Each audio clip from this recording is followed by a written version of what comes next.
All right, this is Deanna Marie, and welcome back here to the Clue Seat. And today we're going to be talking about how he has blessed it and he cannot reverse it at this point. Okay, so let's get started.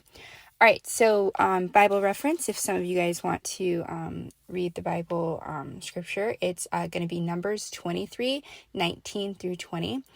And what I want to talk to you guys today about is when you say a prayer, and some of you guys have made these big prayers, okay? And it's in the will of God.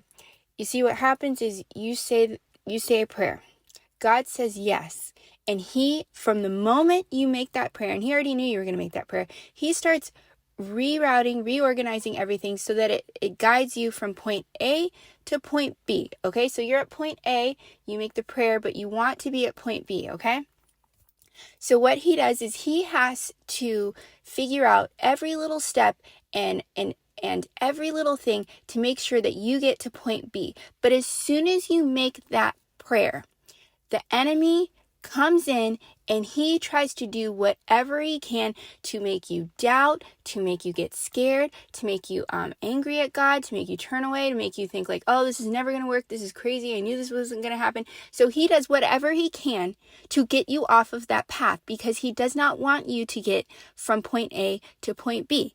Okay? And the saddest thing is that a lot of people that make these prayers and you want these great, amazing things and these desires that God's placed in your heart, they don't ever get there because they give up. And half of the time they give up at the very last moment because it got too hard and they thought this isn't working and they just turn away from the path. Okay? They just turn away. Okay? But if you read this Bible scripture, God is saying he's not a man that he should lie. Okay? If he put that desire there, you prayed for it, and he's leading you on that path, he is going to do whatever it is that you are asking him to do, okay? There's no reason for him to lie to you, okay?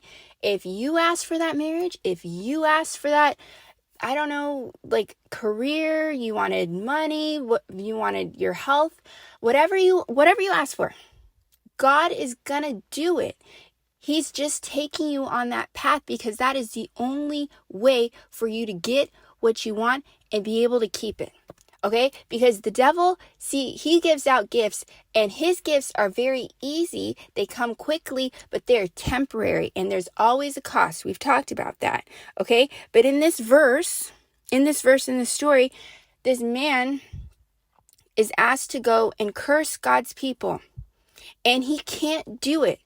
He can't do it. Every time he opens his mouth, all he does is bless people. He blesses God's people. And that's what God is doing to you. It does not matter what anybody says about God's plan, what you're doing. If God told you to do it, you better just stick to the plan and do it because he's going to finish what he starts. He always does. He always does. He's faithful. And you need to have a little bit of faith and understand that this is the route that he takes you. You don't get to decide. You make the prayer, but he makes the path that leads to you getting that blessing. And that's what you need to understand. When you make the prayer, a lot of you guys are like, well, this doesn't look like what I thought it was going to look like. Yeah, because you don't make the path. Okay? You ask for something. Now, this is the only way you can get it. Okay? So don't turn away. Don't give up at the last moment. You have no idea what God is getting ready to do for you. No idea.